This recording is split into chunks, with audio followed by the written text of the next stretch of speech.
నమస్తే. తెలంగాణ వ్యాప్తంగా అసలు వర్షాలు పడతాయా? పడాయా? అన్నటువంటి ఒక ఆలోచనలో రైతన్నలున్నారు. అండ్ దాంతో పాటు యావత్తు తెలంగాణ ప్రజలంతా కూడా కొంత ఉపశమనం కోసం వెయిట్ చేస్తా ఉన్నారు. కొంత వేడి, పొడి వాతావరణం కనిపిస్తా ఉంది. కొంత చిరుజల్లు కురుస్తున్నటువంటి పరిస్థితి.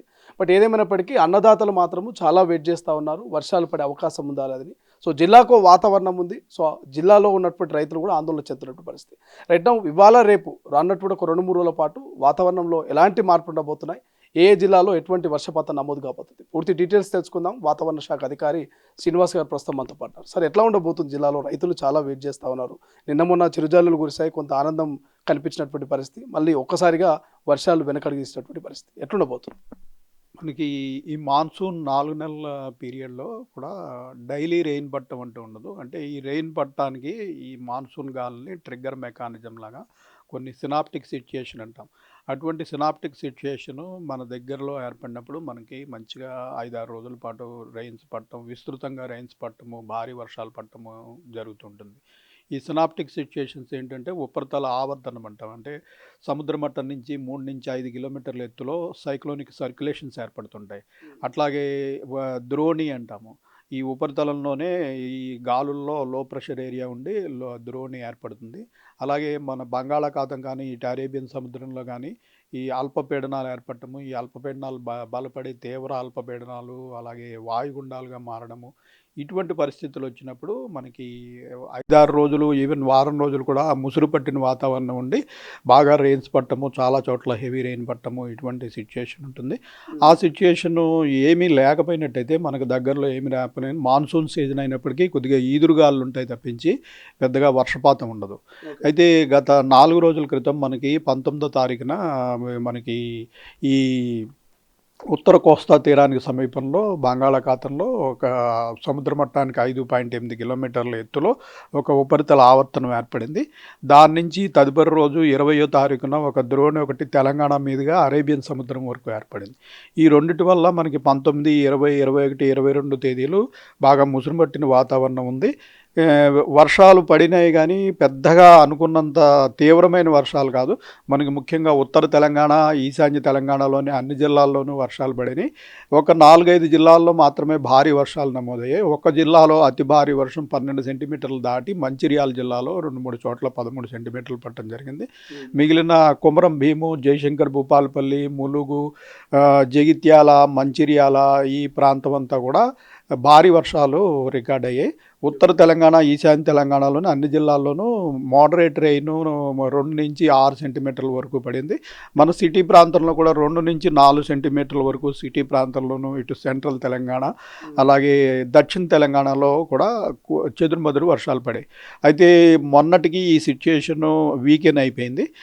నిన్నటి నుంచి పెద్దగా మనకి సినాప్టిక్ సిచ్యుయేషన్ ఏమీ లేదు. దగ్గరలో సినాప్టిక్ సిచ్యుయేషన్ ఏమీ లేనందున మనకి గ్రాడ్యువల్గా క్లౌడీనెస్ కూడా తగ్గిపోతుంది. ఇప్పుడు రాగల 5-6 రోజుల వరకు కూడా మనకు దగ్గరలో సినాప్టిక్ సిచ్యుయేషన్ ఏమీ లేదు. దీనివల్ల పెద్దగా వర్షాలు ఉండవు. ఈ అవైలబుల్ తేమ వల్ల అక్కడక్కడ లోకల్ హీట్ వల్ల కొద్దిపాటి జల్లులు పడే అవకాశం ఉంది. కానీ రానున్న 4-5 రోజుల వరకు పెద్దగా వర్షాలు అయితే లేవండి. ఏ జిల్లాలోనూ ఎటు తేలికపాటి మోస్తారు వర్షాలు కూడా అవకాశం లేదైతే. అంటే ఈ మాన్సూన్ పీరియడ్లో మనకి తేమ అనేది మాయిశ్చర్ మామూలుగా ఉండే పీరియడ్ కంటే ఎక్కువ ఉంటుంది.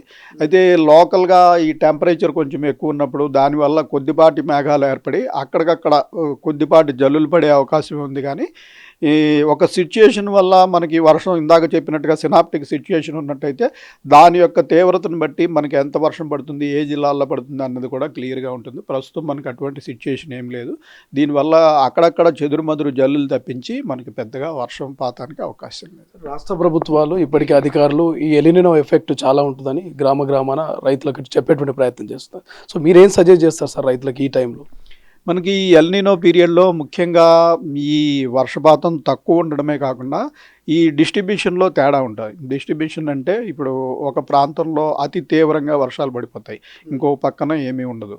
ఇంకా ఈ నెల మొదటి వారంలో చూసాం మనకి ఆనుకుని ఉన్న మన పక్కనే ఉన్న స్టేట్స్ మహారాష్ట్ర, కర్ణాటక ప్రాంతంలో రెండు మూడు రోజుల్లో 60 నుంచి 80 సెంటీమీటర్ల రెయిన్ఫాల్. అంటే జూలై నెలలో పడాల్సిన మొత్తం రెయిన్ఫాల్ కన్నా అంతా కూడా 2-3 రోజుల్లో పడిపోయింది. అలాగే 2 రోజుల క్రితం మనకి సూరత్, వల్సాడ్, గుజరాత్ ప్రాంతంలో మనకి 100 సెంటీమీటర్ల రెయిన్. సో రెయిన్స్ పడవని కాదు, రెయిన్స్ పడతాయి. కొన్ని చోట్ల అతి భారీ, అత్యంత భారీ వర్షాలు, చిన్న లో ప్రెషర్ ఏరియాకే విపరీతంగా వర్షాలు పడతాయి. దాని పక్కనే ఉన్న స్టేట్లో ఏమీ ఉండదు. సో ఇటువంటి పరిస్థితులు ఉంటాయి. సో దీనివల్ల ఏంటంటే చాలా ఇబ్బందులు ఉంటాయి. అలాగే 4-5 రోజులు వర్షం పడిన తర్వాత మళ్ళీ బాగా గ్యాప్ వచ్చేస్తూ ఉంటుంది. ఇలా ఎండ కాయడం, మళ్ళీ డ్రై గ్యాప్స్ వస్తుంటాయి. దీనివల్ల ముఖ్యంగా వ్యవసాయానికి చాలా ఇబ్బందికర పరిస్థితి. మనకి జూలై, ఆగస్ట్ నెలల్లో కంటిన్యూస్ రెయిన్ పడే మాసాలు. సో ఈ మాసాల్లో మనకి ఇంచుమించు రోజు రెయిన్ పడుతుంది, అక్కడక్కడ భారీ వర్షం పడుతుంది. అటువంటిది ఇలా గ్యాప్లు వచ్చేసి మనకి వర్షపాతం లోటు ఉన్నట్టయితే, మనకి ఈ రోజుకు చూసినట్టయితే 28% లోటు ఉంది తెలంగాణలో. చాలా ఇబ్బందికర పరిస్థితి ఉంటుంది. జనరల్గా ఎందుకు ఈ లోటు వర్షపాతం నమోదవుతుంది సార్? అంటే మనం చాలా ఇయర్స్కి బ్యాక్ చూసాం అనుకుంటే ఈ లోటు వర్షపాతం, సో మళ్ళీ ఇప్పుడు కనిపిస్తుంది. దీనికి ప్రధాన కారణాలు ఏమై ఉండొచ్చు? దీనికి ఎల్నినో కారణము. ఈసారి ఎల్నినో పరిస్థితులు, ఎల్నినో, లానినా అన్నవి మనకి యాక్చువల్ భూమి పుట్టినప్పటి నుంచి ఉన్నాయి. ఒక 2-3 ఏళ్ళు మనం గత 4-5 ఏళ్ళుగా ఇంచుమించు లానినా సైకిల్లో ఉన్నాం. ఈ లానినా సైకిల్లో ఉండటం వల్ల మనకి పుష్కలంగా రెయిన్స్ పడుతున్నాయి. మనం అందరం ఎల్నినో సంగతి మర్చిపోయాం అసలు. లానినా తర్వాత డెఫినెట్గా ఎల్నినో వస్తుంది. ఈసారి వచ్చిన ఎల్నినో ఈ బాగా తీవ్రమైనగా ఉంటుంది అని చెప్పేసి ప్రపంచంలోని వాతావరణ రీసెర్చ్ సెంటర్స్ అన్నీ కూడా చెప్తున్నాయి. సో ఈసారి జూన్ నెల నుంచే పర్టికులర్గా మనకి కొన్నిసార్లు ఎల్నినో వచ్చిన మాన్సూన్ సీజన్లో రాకపోయినట్టయితే మనకి మళ్ళీ మాన్సూన్ సీజన్ వచ్చేటప్పటికి దాని ఉధృతి తగ్గి కొంత మనకి ఉపశమనం ఉంటుంది. అయితే ఈసారి కరెక్ట్గా మనకి జూన్ నెలలోనే మాన్సూన్ సీజన్తో పాటు ఎల్నినో కూడా ప్రారంభమైంది. సో దీని తీవ్రత కూడా రాగల 5-6 నెలలు పెరిగే అవకాశమే ఉంది అని చెప్పేసి మనకి వివిధ ఫోర్కాస్టింగ్ ఏజెన్సీలు కూడా తెలియజేస్తున్నాయి. దానికి తోడు ఈ ఎల్నినో సమయంలో మనకి మరొక ఆదుకునే ఫ్యాక్టర్ ఒకటి ఉంటుంది. ఒక్కొక్కప్పుడు ఇండియా మన ఈ పసిఫిక్ మహాసముద్రాన్ని దాటిన తర్వాత హిందూ మహాసముద్రం మీదుగా ఈ పవనాలు వస్తాయి. సో హిందూ మహాసముద్రంలో ఐఓడి అనే సిచ్యుయేషన్ ఉంటుంది, ఇండియన్ ఓషన్ డైపోల్ అంటాం. ఈ ఇండియన్ ఓషన్ డైపోల్ ఒక్కొక్కప్పుడు పాజిటివ్గా ఉన్నట్టయితే మనకి ఎల్నినో యొక్క ప్రభావాన్ని చాలా వరకు తగ్గిస్తుంది. అయితే ఈసారి ఐఓడి కూడా పాజిటివ్గా లేదు, న్యూట్రల్ కండిషన్లో ఉంది. మాన్సూన్ పూర్తయ్యేంత వరకు అది న్యూట్రల్ కండిషన్లోనే ఉండే అవకాశం ఉన్నందున దానివల్ల కూడా మనకి పెద్దగా హెల్ప్ లేదు. సో ఈ ఎల్నినో వల్ల ముఖ్యంగా వర్షపాతం తగ్గడమే కాకుండా ఇటువంటి తేడాలు ఉంటాయి. ఒక్కొక్కప్పుడు మనకు కూడా భారీ వర్షాలు పడవచ్చు. వచ్చే నెల ఏదైనా చిన్న అల్పపీడనానికే భారీ, అతి భారీ వర్షాలు కూడా పడవచ్చు. కానీ తర్వాత మళ్ళీ గ్యాప్లు వస్తాయి. సో దీనివల్ల అందుకని ఇప్పుడు చేయవలసింది ఏమిటంటే, మనకి ఈ గ్యాపులు ఇప్పుడు మనం స్టేట్ గవర్నమెంట్ కూడా ఐఎండి కోఆర్డినేషన్ తోటి రాబోయే నెలల్లో ఎంత వర్షం ఉంటుంది, ఎంత లోటు ఉంటుంది, వీటిని డేటా తీసుకొని మనకి అగ్రికల్చర్ యూనివర్సిటీ సహకారంతో ఏ పంటలు సాగు చేస్తే బాగుంటుంది, ఈ తక్కువ నీటితోటి ఈ కొరత సమయంలో ఏ పంటలు సాగు చేయాలి అన్నది వారు కూడా రైతులకి బులెటిన్స్ రిలీజ్ చేస్తున్నారు. ఓవరాల్గా తెలంగాణ ఒక్కటి ఈ ఎలినో ప్రభావం, లేకపోతే దేశవ్యాప్తంగా అన్ని రాష్ట్రాల్లో ఈ ప్రభావం ఉంటుంది సార్? దేశవ్యాప్తంగా ఉందండి. ఇప్పుడు మీరు చూసినట్టయితే ఈ రెడ్ కలర్ ఉన్న రాష్ట్రాలు ఈ రోజు వరకు చూసినట్టయితే ఇవన్నీ మార్చి 1 నుంచి ఈ రోజు వరకు లోట్లో ఉన్నాయి.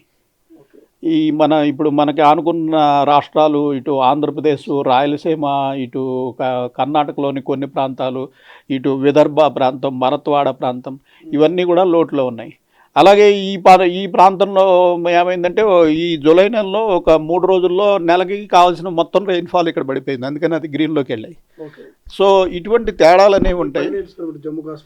జమ్మూ కాశ్మీర్లో ఎక్సెస్, అక్కడ ఏంటంటే మనకి కొండవాలు ప్రదేశాల్లో సడన్గా రెయిన్స్ పడుతుంటాయి. సో జనరల్గా ఆ ప్రాంతంలో కొంచెం ఎక్సెస్ ఉంటుంది. ఇప్పుడు ఎక్సెస్ ఉన్న ప్రాంతం అదొక్కటే ఇండియాలో. ఎక్సెస్ రెయిన్ఫాల్ పడింది. పడాల్సిన దానికంటే ఎక్కువ పడిన రెయిన్ఫాల్ ఓన్లీ ఆ ప్రాంతంలోనే పడింది. మిగిలినవన్నీ ఈ గ్రీన్ ప్రాంతాల్లో కూడా ఎక్కువని కాదు, -20 నుంచి +20 వరకు ఐఎండి సాధారణ వర్షపాతంగానే తీసుకుంటాయి.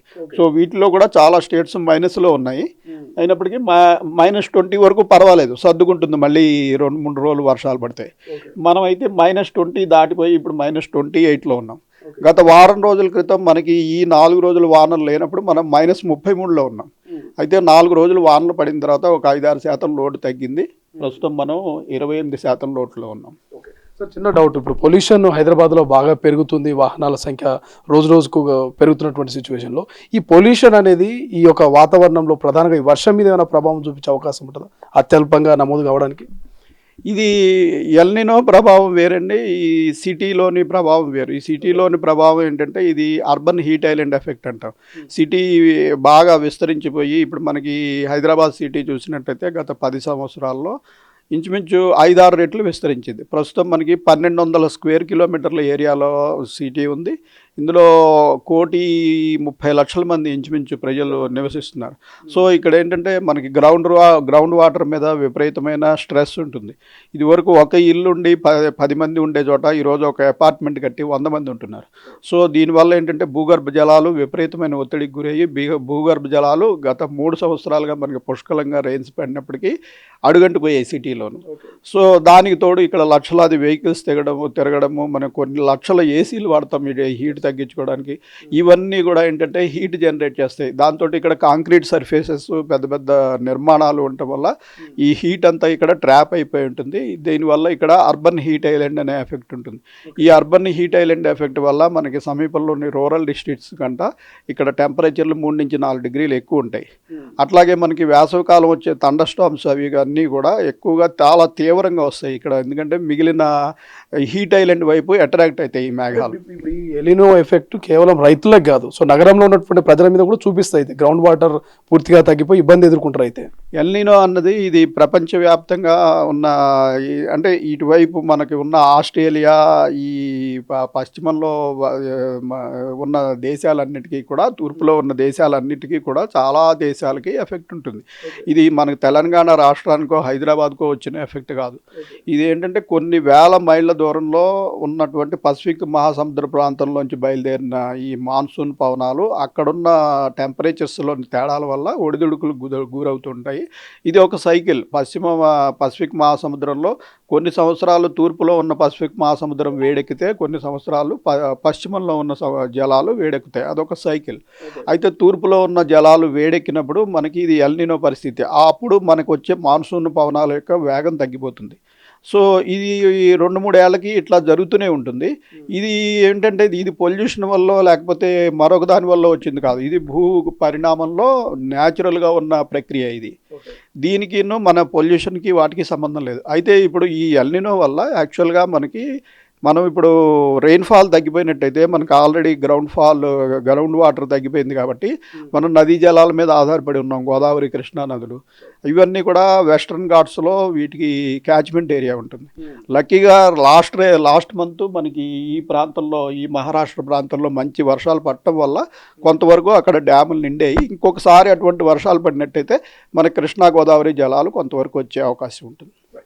చివరగా ఈ జూలైలో ఇక వర్షాలు లేవు అనుకోవచ్చు, ఎందుకంటే 24-25 అడుగు పెడతా ఉన్నాం. సో ఆగస్టులో అయినా వర్షాలు ఉండే ఛాన్స్ ఉందా? అంటే రైతులకు ఒక గుడ్ న్యూస్ చెప్పే ఛాన్స్ ఉందా ఈ వర్షాలు? మనకి అంటే మీడియం రేంజ్ ఫోర్కాస్ట్ అన్నది రాగల 10 రోజులకి ఉంటుందండి. ఈ రాగల 10 రోజుల్లో అయితే మనకి పెద్దగా సిస్టమ్స్ లేవు.